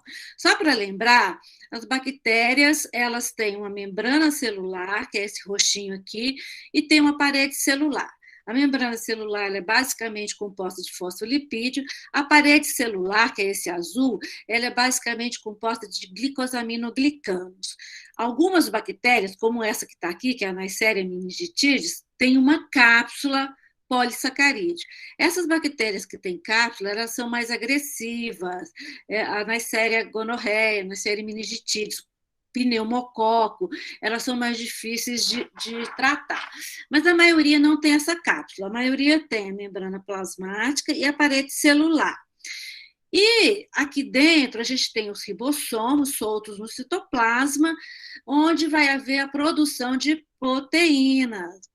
E o DNA das bactérias fica solto no citoplasma, vocês lembram disso, porque a bactéria não tem núcleo, tá? Então, só para lembrar como é a estrutura da bactéria, para a gente ver como os antibióticos podem agir. Eles podem agir impedindo a síntese da parede celular, que é essa aqui. Quando você inibe a síntese da parede celular, a bactéria se rompe, ela não aguenta ficar estruturada. Quem que inibe? Beta-lactâmicos, por exemplo, a penicilina. Eu posso ter um antibiótico que vai agir aqui na membrana citoplasmática. Então, ele passa pela parede celular e vai lá na membrana citoplasmática. Geralmente, eles agem aqui nos canais de porinas e destrói a membrana plasmática da bactéria. Ou eu posso impedir a síntese proteica, que a maioria dos antibióticos age aqui, impedindo a síntese proteica. Ou eles agem na subunidade 30 do ribossomo ou na 50 do ribossomo. Alguns antibióticos agem na subunidade 30, outros agem na subunidade 50 do ribossomo. Eu tenho antibióticos que vão inibir a síntese de DNA da bactéria, por exemplo, a quinolona. E eu tenho também antibióticos que vão inibir a síntese vão inibir o metabolismo do ácido fólico. Por quê? O ácido fólico ele é um substrato para as purinas. E as purinas são aquelas moléculas que são importantes para a produção de DNA e RNA. Quando essas drogas, por exemplo, o Bactrim, agem impedindo o metabolismo do ácido fólico, ele impede a produção de purinas e a produção de DNA e RNA, e a bactéria não sobrevive. Então, nós temos vários mecanismos de antibióticos, e a gente vai ver isso depois para cada antibiótico. Também temos que saber os conceitos de antibiótico profilático, antibiótico preemptivo, antibiótico empírico e antibiótico definitivo. Na maioria das vezes, a gente vai usar o antibiótico empírico, porque a gente não sabe qual é a bactéria que está causando a infecção. Então, o que é o antibiótico empírico? É aquele que controla a infecção quando a gente não sabe qual é a etiologia, mas a gente tem uma ideia. Então, por exemplo, eu tenho o paciente está com infecção urinária. Eu não tenho cultura da urina, mas eu sei que 90% das infecções urinárias são causadas pela Escherichia coli. E eu sei também os antibióticos que agem sobre a Escherichia coli. Então, eu vou entrar para esse paciente com o cipro, ou eu vou entrar com o Bactrim, ou eu vou entrar com o Monuril. Por quê? Porque eu sei a bactéria que pode estar causando, mas eu não tenho certeza. Então, eu vou entrar com antibiótico empírico, baseado no sítio da infecção e baseado no meu conhecimento de que bactéria está causando aquela infecção. E isso é um antibiótico empírico. Quando eu tiver uma endocardite infecciosa, eu entro logo com antibiótico empírico, porque eu não posso ficar esperando. Colho a hemocultura e levo e mando para o laboratório fazer a cultura do sangue. Eu entro com antibiótico empírico porque eu ainda não sei a bactéria, eu só tenho ideia de qual é. Quando a bactéria crescer lá no laboratório, eu vou ter conhecimento da bactéria e qual antibiótico é melhor para ela. Então, eu posso trocar por um antibiótico definitivo. Vamos supor, não, eu entrei com um antibiótico e aí cresceu um estafilococcus. Mas aquele antibiótico que eu entrei pensando que era um streptococcus, que é o que mais causa endocardite, mas era um estafilococcus. E quando veio o resultado da cultura, mostrou um estafilococcus que é sensível à oxacilina ou à vancomicina. Então, eu vou mudar para um antibiótico definitivo, que é a oxacilina ou a vancomicina. Então, isso é empírico e outro definitivo. O que é um antibiótico profilático? O antibiótico profilático eu vou usar para que não haja infecção. Então, por exemplo, o cirurgião geral vai operar a cavidade abdominal do paciente, vai mexer em alça intestinal, ele vai entrar com um antibiótico profilático para não ter infecção, aquelas bactérias não causarem infecção. Outro exemplo, eu vou operar, fazer uma cirurgia plástica num paciente, vou operar toda a face dele. Eu sei que a face é cheia de estreptococcus e estafilococos, então ele pode ter uma infecção na cirurgia plástica é catastrófico. Então eu vou entrar com cefalexina ou um outro antibiótico para não ter infecção. Esse é o profilático, tá? E o que é o preemptivo? É para abortar uma possível infecção que esteja começando. Então, esse é o antibiótico preemptivo, que provavelmente essa é a definição que vocês não conhecem, as outras coisas vocês conhecem. Então, por exemplo, um paciente teve contato com o seu filho que foi diagnosticado com meningite. O pai levou o filho para o hospital e o filho está com meningite. Meningite é altamente infecciosa, transmite muito fácil. Então, aquele pai vai tomar uma medicação porque ele já pode estar com a bactéria e que foi transmitida pelo seu filho, mas eu vou fazer uma medicação para que ele não tenha a infecção, para que a infecção não se manifeste. Então, esse é o antibiótico preemptivo. Então, o profilático, o preemptivo, ele é muito parecido, mas não é igual, tá? No preemptivo, eu tenho quase certeza que esse paciente pode desenvolver aquela infecção, porque ele já está com a bactéria, mas eu vou impedir que a infecção aconteça. Professora? Oi. A senhora pode voltar um slide? Nesse proemptivo, ele também pode ser, a gente poderia dizer que é o que o pessoal toma o coquetel anti-HIV quando tem acidentes? Isso, é preemptivo, tá? Não diz respeito a antibiótico, porque é vírus, né? Mas é o mesmo, é um mesmo propósito, é preemptivo. É a mesma tá? ideia, né? A gente fala, é o uso do antiviral preemptivo, tá bom? Porque no caso que você sabe que teve a contaminação para evitar a infecção. Por exemplo, a mãe que tem HIV e o bebê que nasce não HIV. Ele vai usar a medicação, se ele não usou durante a gestação, se a mãe não usou durante a gestação, para que ele não desenvolva infecção. Isso é preemptivo também, tá? Conceito de resistência.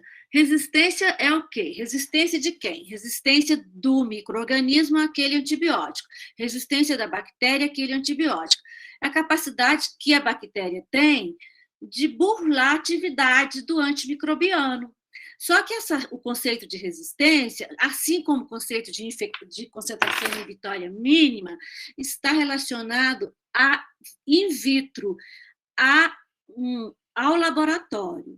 Então, o conceito de resistência a gente tem a partir dos testes que são feitos no laboratório, tá? Então, o laboratório coloca naquela bactéria, naquela cultura de bactéria, naquela bactéria que cresceu ali na infecção urinária, e ela continua crescendo. Então, quando ela continua crescendo, quando o laboratório colocou uma concentração normal, a concentração habitual, eu digo que aquela bactéria tem resistência àquele antibiótico, né? Agora, se a gente for definir matematicamente resistência, o que é resistência? Quando a concentração no sítio da ação ele é menor do que a concentração inibitória mínima. Ou seja, eu posso dar uma concentração muito grande do antibiótico, mas ele não consegue inibir o crescimento bacteriano. Então, aquela bactéria tem resistência àquele antibiótico, tá? Então, esse é o conceito de resistência. Quando eu uso um antibiótico para uma bactéria, ou quando um antibiótico para uma determinada bactéria, não vai impedir a multiplicação daquela bactéria, ela continua se multiplicando. Eu digo que a bactéria é resistente ao antibiótico. Então, é importante frisar que a OMS pede para tomar muito cuidado, porque uma das principais causas de resistência é o uso inadequado do antibiótico. É você usar o antibiótico inadequado, o antibiótico em dose inadequada e o antibiótico sem necessidade. Então, essa é a principal causa de resistência a antibiótico e é uma das razões pelas quais nós estamos aqui estudando antibiótico, para evitar resistência a antibiótico, para vocês aprenderem a usar o antibiótico de forma adequada. E quais são os mecanismos de resistência, geralmente, que a bactéria fica resistente a um antibiótico? O primeiro mecanismo é a bomba de efluxo. O que é bomba de efluxo? Todas as células, as nossas células humanas também, têm uma bomba de efluxo na célula. O que ela faz? Entrou uma substância que não é adequada para a célula, a bomba de efluxo manda para fora. Então, por exemplo, nós temos na nossa célula uma bomba de efluxo que vai mandar para fora uma droga que ela é venenosa para a célula, que ela é tóxica para a célula. Ela entrou na célula, a célula manda para fora. Então, a bactéria também tem uma bomba de efluxo. E ela pode usar essa bomba de efluxo que ela já tem para jogar para fora o antibiótico. Então, o antibiótico entra, mas ele é jogado para fora. Então, ele não consegue inibir o crescimento da bactéria. Esse é um mecanismo de resistência.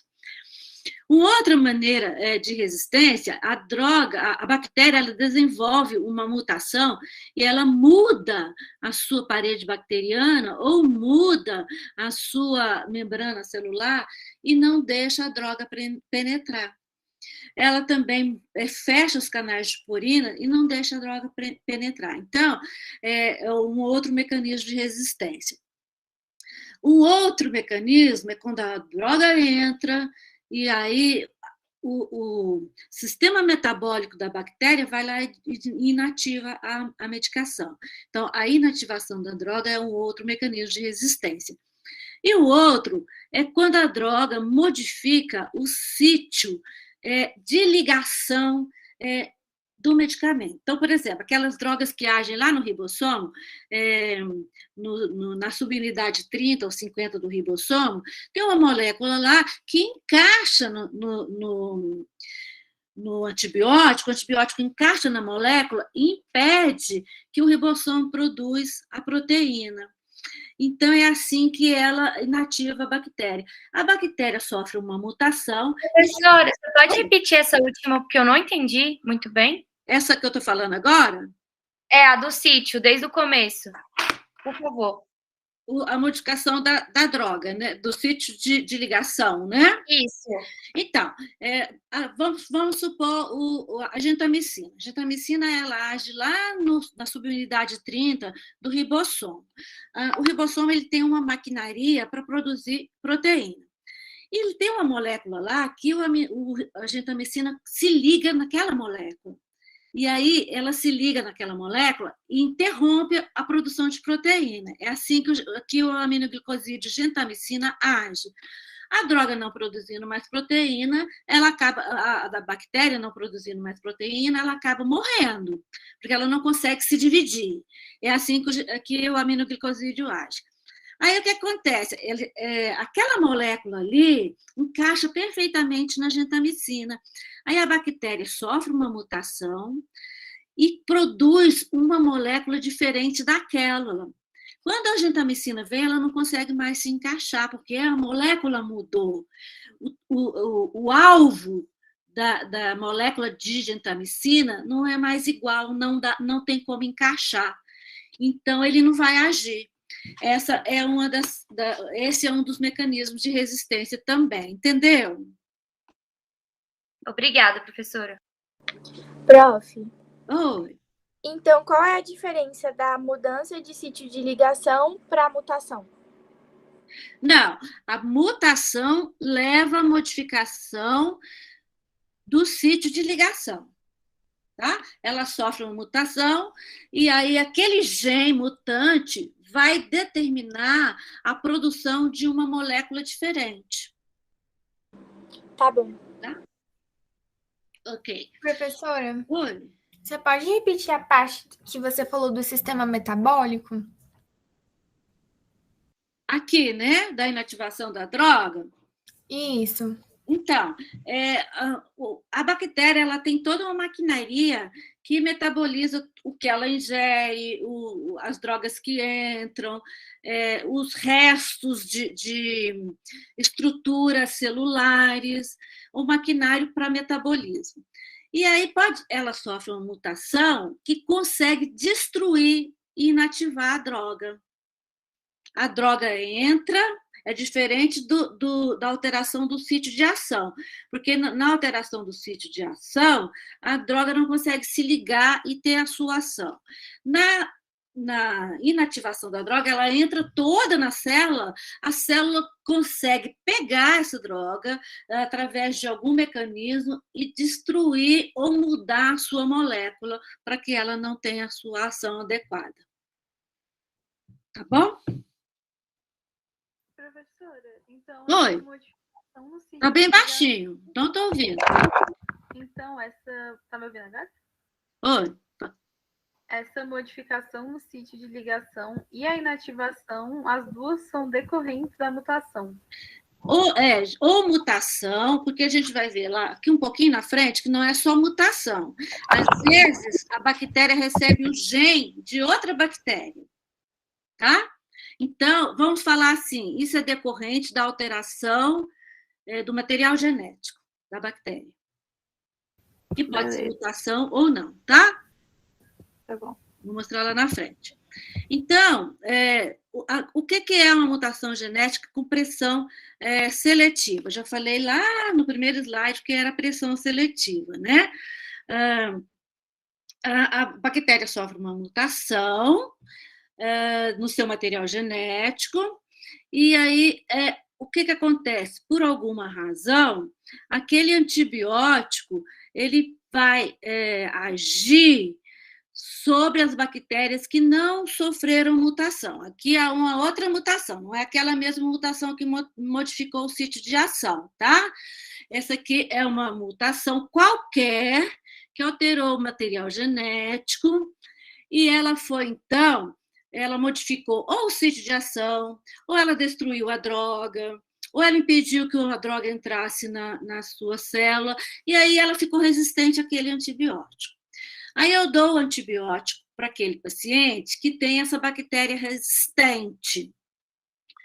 Aí o antibiótico ele vai matar ou inibir a multiplicação daquelas bactérias que não sofreram essa mutação. Mas aí eu dou chance a essa bactéria mutante a sobreviver e a se multiplicar. É aí que eu crio uma população grande de bactérias resistentes àquele antibiótico. A gente chama de mutação genética com pressão seletiva, mas eu já tinha falado no primeiro slide, então eu só estou repetindo.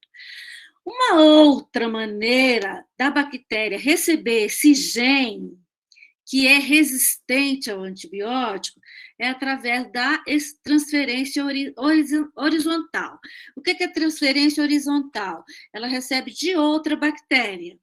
Então, vamos supor que uma Escherichia coli teve uma mutação e tem lá o seu gene, e aí aquele gene está num cromossomo da Escherichia coli. Existem cromossomos que são móveis, que são passados de uma bactéria para outra. Esses cromossomos que não fazem parte fixa da bactéria, mas que são elementos genéticos móveis, a gente chama de plasmídeos ou transpósios. Eles são diferentes, ou eles são plasmídeos ou eles são transpósios. A característica deles é que eles podem ser passados por uma outra bactéria. Uma outra bactéria, não necessariamente da mesma espécie, gruda naquela bactéria e aí abre um pertuito naquela junção das duas bactérias e o plasmídio passa para outra bactéria, levando o gene que dá resistência. Professora, então, isso seria tipo conjugação, onde as bactérias elas se conectam, é isso, não é? Elas se conectam, né? Transferência.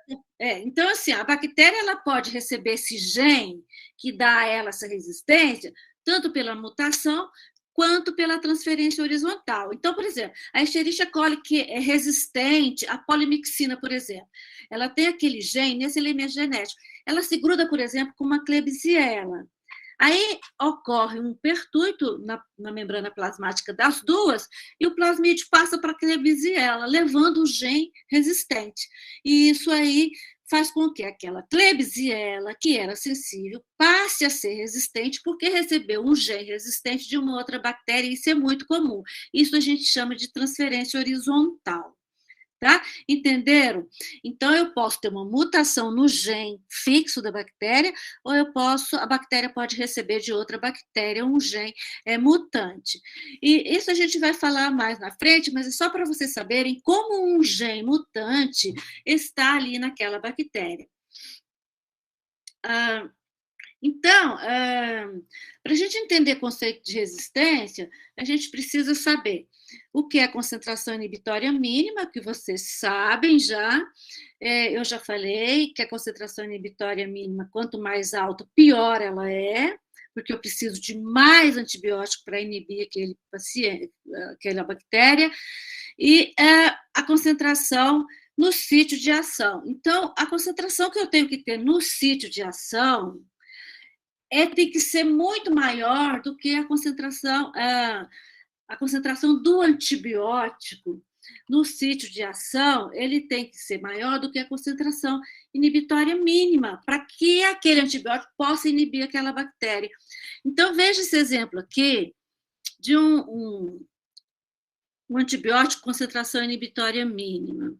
Eu vou precisar, no sítio de ação, de uma concentração muito alta daquele antibiótico para poder inibir aquela bactéria.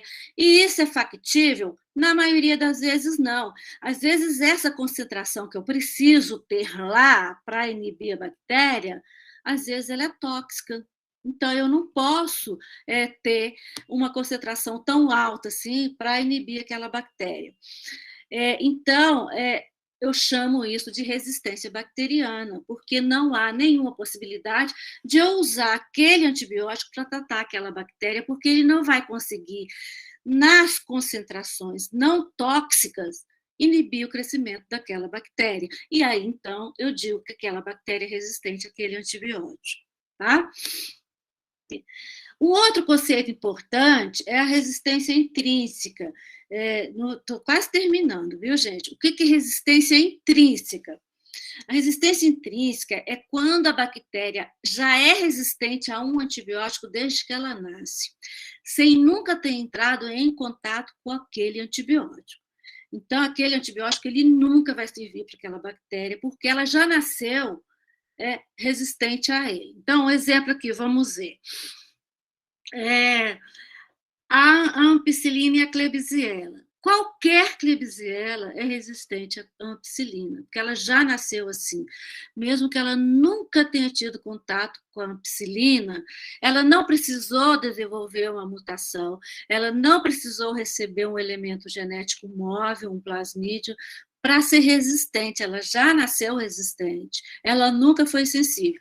E isso a gente chama de resistência intrínseca. Eu botei essa tabelinha aqui para vocês verem, depois dar uma olhada, quais são as bactérias que têm resistência intrínseca a quais antibióticos, tá? E a interação. O que é a interação antimicrobiana? É quando um antimicrobiano altera o efeito do outro. Então, esses conceitos vocês têm que saber. O que é adição de efeito? A adição de efeito é quando o efeito final é maior do que a soma dos efeitos individuais. Então, por exemplo, às vezes eu tenho um efeito da penicilina sobre uma bactéria. Eu tenho o efeito da gentamicina sobre a mesma bactéria.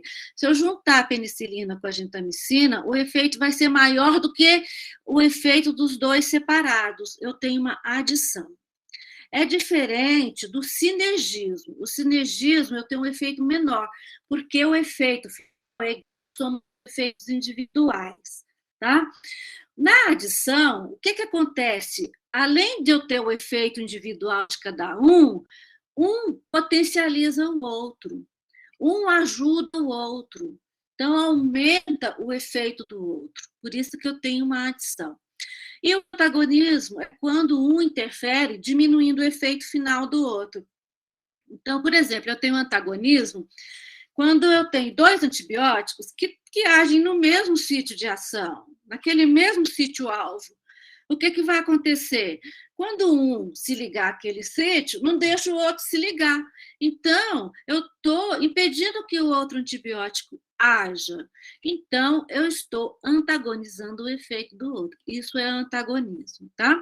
Por isso, eu não devo usar, geralmente, antibióticos que têm o mesmo mecanismo de ação, porque um pode antagonizar o outro.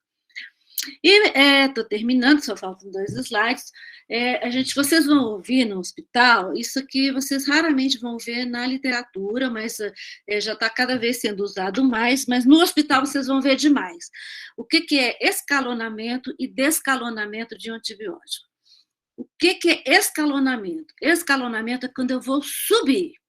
Então, vamos supor que eu entrei com um antibiótico empírico, uma penicilina por um paciente. Aí, quando eu recebi o antibiograma, eu vi que aquela bactéria era resistente à penicilina. Ela só é sensível a um antibiótico mais potente, a uma vancomicina, por exemplo. Então, eu vou escalonar, eu vou aumentar para um antibiótico, ou um antibiótico mais potente, ou um antibiótico que tenha maior espectro, e isso eu chamo de escalonar. Quando é que eu vou escalonar? Ou quando eu tenho o resultado da cultura, dizendo que aquele antibiótico, a bactéria é resistente, ou então eu estou vendo que o paciente está piorando. Vamos supor, eu estou tratando a pneumonia de um paciente com uma cefalosporina, um idoso, ele está piorando, eu já vou suspeitar que aquela bactéria é resistente àquele antibiótico, ou então não é aquela bactéria que eu estou pensando, então eu vou escalonar, eu vou aumentar com um antibiótico de maior espectro, um antibiótico que pegue pneumococo, que pegue Klebsiella, que pegue estafilococos, porque eu não sei, ele está piorando, é possível que seja uma bactéria que eu não estou sabendo qual é. Ou então eu mudo para uma de maior espectro. Ou então eu recebo a cultura, era aquela bactéria que eu estava pensando, sim, era um pneumococo, só que esse pneumococo era resistente àquela cefalosporina que eu estava usando. Então, eu vou usar um antibiótico mais potente, eu vou escalonar. É a mudança do antibiótico quando eu tenho um resultado da cultura diferente ou o paciente está piorando, tá? Eu posso também escalonar quando tenho que associar antibiótico. Então, vamos supor que eu tenho uma infecção de parede abdominal e vem um resultado de cultura com uma Klebsiella e um bacteroides. A infecção não é uma bactéria só. E eu pensei que era, eu entrei com aminoglicosídeo, mas eu tenho um anaeróbio ali também. Então, eu só tinha um aminoglicosídeo, agora eu vou entrar com um antibiótico que também trate um anaeróbio. Então, eu vou associar um outro antibiótico. Então, sempre que eu vou aumentar ou o espectro, ou a potência, ou a quantidade de antibiótico, eu estou escalonando, tá? E quando é que eu vou descalonar? Eu vou descalonar quando eu vou fazer o contrário. Eu vou ou diminuir o espectro, ou eu vou usar um antibiótico menos potente, porque o antibiograma me diz que eu estou usando muito potente, e também eu falo que vou descalonar quando eu passo da via endovenosa para a via oral. Então, por exemplo, chegou um paciente com uma infecção de parede abdominal. Eu penso, não, essa infecção veio de uma alça intestinal, porque foi um pós-operatório de cirurgia de intestino. Aí eu penso, não, essa infecção é um gram-negativo, é uma Klebsiella, mas tem um bacteroides também. Então, eu vou entrar com um antibiótico muito potente, eu vou entrar com um Tienan. O Tienan, ele pega gram-positivo, pega gram-negativo, pega anaeróbio. Aí eu mando para a cultura. Quando chega a cultura, é só uma Klebsiella. Então, eu não preciso usar aquele antibiótico que eu estava usando, que era de amplo espectro. Eu posso mudar por um de menor espectro, porque assim eu diminuo a chance de ter resistência àquele antibiótico poderoso que era o Tienan. Então, isso é descalonar. Descalonar significa que o paciente está melhorando, ou então ele tem uma infecção que era menos grave do que eu achava. Ou eu estreito o espectro, ou eu mudo por um antibiótico. Vamos supor, eu peguei uma paciente com uma infecção de pele, uma celulite grave. Eu acho que isso é um estafilococcus multiresistente ou resistente à oxacilina. Então, eu entrei com vancomicina. Internei, entrei com vancomicina. Aí veio o resultado de cultura me mostrando que é um estafilococcus muito sensível, um estafilococcus da comunidade sensível à oxacilina. Então, eu não preciso usar vancomicina, que é um antibiótico muito potente, muito nobre. Eu mudo para a oxacilina, que é um antibiótico menos nobre. E isso se chama descalonar, tá? Então, era isso que eu tinha de conceitos para vocês. Esses conceitos nós vamos usar repetir durante todo o curso de antibióticos, e se vocês tiverem dúvida, a gente vai relembrar quando a gente usar, tá bom? Alguém tem alguma dúvida? Alguém quer acrescentar? Professora, você indica algum livro para a gente estudar tanto essa aula como as próximas? Então, sempre me perguntam isso, sabe? A faculdade recomenda usar o Goodman, né, de farmacologia. Tem um outro de farmacologia que eu me esqueci, que a faculdade recomenda. Vocês podem até usar, sabe? Mas tem que tomar muito cuidado, porque o livro, quando ele é lançado, ele já sai 5 anos atrasado. E aí vocês correm o risco de encontrar um material que está muito desatualizado. Por isso é que eu acho que todas as vezes que vocês forem estudar, sim, podem ir para o livro recomendado pela faculdade, mas é bom ir para a internet, PubMed, e quando tiver alguma... Por exemplo, o tratamento da endocardite infecciosa hoje. Nenhum livro vai estar atualizado, se o livro não for recente, tá? Porque mudou muito o tratamento da endocardite. Tratamento de DSTs, vocês vão achar os tratamentos muito parecidos com os de hoje, que quase não mudou. Então, não ia fazer muita diferença você pegar o livro. Mas essas infecções que mudaram muito as suas características e os antibióticos, é muito complicado pegar em livro. Então, é melhor ir para a internet e pegar um artigo científico, tá? Mas, assim, a maioria, vocês vão ter, sim, que buscar material adicional, mas a maioria a gente vai discutir na aula, tá? Tá bom, obrigada, professora. Professora, rapidinho, a senhora pode compartilhar o slide com a gente? Sim, eu mando para vocês, tá? Obrigado. Tá bom, de nada. Professora, uma dúvida que ficou para trás na questão da biodisponibilidade e pacientes que têm alteração na motilidade gastrointestinal. Como seria feita essa dose da medicação? Se ele tem uma eliminação mais rápida pelo intestino, aqueles pacientes que já fizeram cirurgia de intestino, que já cortaram parte do intestino. Então, qual é a melhor solução nesse caso? Usar uma droga ou intramuscular ou endovenosa. Porque a gente nunca vai conseguir encontrar a dose ideal se ela for oral, sabe? Não tem como, é impossível. Então, aí, nesse caso, a gente vai ter que usar uma droga parenteral, se ela for realmente necessária, né? Porque, por exemplo, um paciente que está com diarreia, que está com a motilidade aumentada, eu nem sempre, na maioria das vezes, não preciso entrar com antibiótico, né? Porque as diarreias são autolimitadas. Então, nesse caso, nem há de se falar em usar medicação parenteral, porque eu não iria usar nem via oral, porque as diarreias são autolimitadas. Mas vamos supor que eu tenho um paciente neutropênico, um paciente que teve câncer, que fez quimioterapia, e é neutropênico e começa a ter uma diarreia com febre. Eu tenho que tratar, porque ele é neutropênico. Eu não vou usar uma medicação oral. Eu vou ter que usar uma medicação parenteral, de preferência endovenosa ou intramuscular. Tá? Tá bom, obrigada. De nada.